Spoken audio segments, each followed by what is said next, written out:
Hello everyone, আজি আপোনালোকৰ বাবে লৈ আহিছো সহজতে বনাব পৰা তেল পিঠা বা ঘিলা পিঠাৰ এটা টেষ্টি ৰেচিপি আৰু লগতে আপোনালোক সকলোকে আকবা আদৰণি জনাইছো আসামিজ কিচেন চেনেললৈ। আজিৰ এই পিঠাটো মই অলপ বেলেগ পদ্ধতিত বনাই দেখুৱাইছো আৰু এই পিঠাটো খাবলৈ খুবেই সোৱাদ লগা হয়।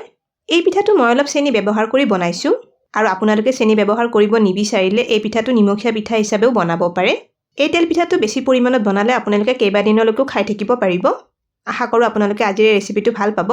তেল পিঠা বা ঘিলা পিঠা বনাবলৈ মই যিখিনি ইনগ্ৰেডিয়েন্টস ব্যৱহাৰ কৰিছো আপোনালোকে স্ক্ৰিনত দেখিবলৈ পাইছে। এয়া প্ৰথমতে কেৰাহী এটা 2 কাপ পানী দি ললো।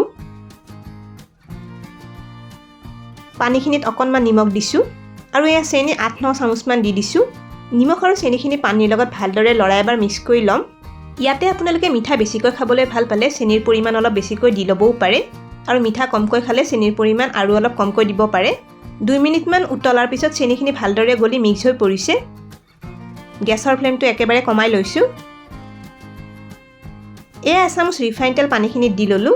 তেলখিনিও এবাৰ মিলাই দিছো আৰু এয়া একাপ কেঁচা পিঠাগুৰি পানীখিনিত দি ললো। এতিয়া পিঠাগুৰিখিনি পানীৰ লগত ভালদৰে মিক্স কৰি লম।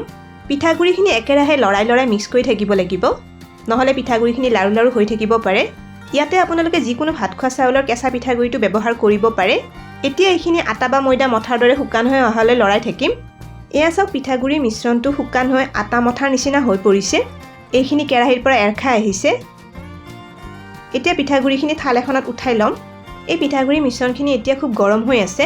এইখিনি 2-3 মিনিটমান অলপ ঠাণ্ডা হ'বলৈ ৰাখি দিম। 3 মিনিটমান পিছত এইখিনি অলপ ঠাণ্ডা হৈ পৰিছে, মানে এইখিনি হাতেৰে চুব পৰা গৰম হৈ পৰিছে। এয়া এচামুচ ৰিফাইন তেল পিঠাগুৰি মিশ্ৰণখিনিত দি ললো। অকণমান তেল দি ললে এইখিনি মঠিবলৈ সুবিধা হ'ব। এতিয়া এইখিনি ভালদৰে মিহি হৈ যোৱালৈ অলপ সময় মঠি ল'ম। এইখিনিতে এটা ৰিকুৱেষ্ট কৰিলো, ভিডিঅ'টো চাই যদি ভাল পাইছে লাইক আৰু শ্বেয়াৰ কৰি দিব।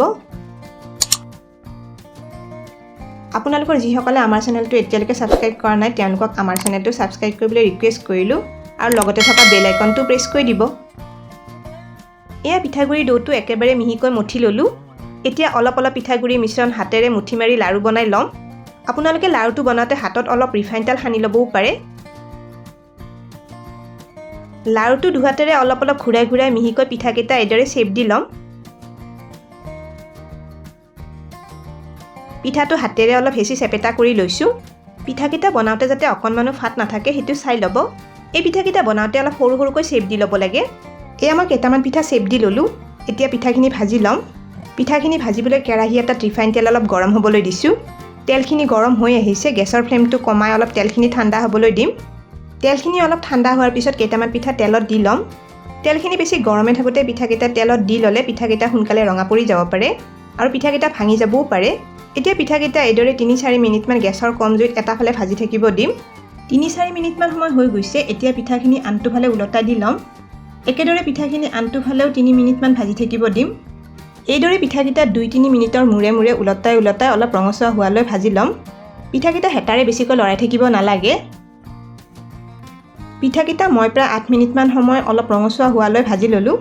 আপোনালোকে পিঠাকেইটা যদি অলপ বেছি ৰঙচুৱা কৰিব বিচাৰে আৰু অলপ দেৰি ভাজিব পাৰে।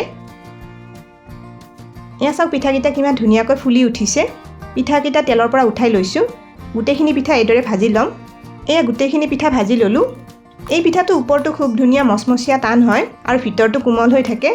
খুব কম বস্তুৰে আপোনালোকে এই পিঠাটো বনাব পাৰিব। এটা পিঠা ভাঙি দেখুৱাইছো। চাওকচোন কিমান ধুনীয়া কোমল হৈছে ভিতৰটো। আপোনালোকে এই পিঠাটো বেছি পৰিমাণত বনালে এয়াৰটাইট কণ্টেইনাৰত থৈ বহু দিনলৈ খাই থাকিব পাৰিব। তেনেহ'লে আজিৰ পিঠা ৰেচিপিটো কেনে পালে কমেণ্ট কৰি নিশ্চয় জনাব। ভিডিঅ'টো শেষলৈকে চোৱাৰ বাবে অশেষ ধন্যবাদ জনালো আৰু ভিডিঅ'টো ভাল পালে লাইক আৰু শ্বেয়াৰ কৰি দিব।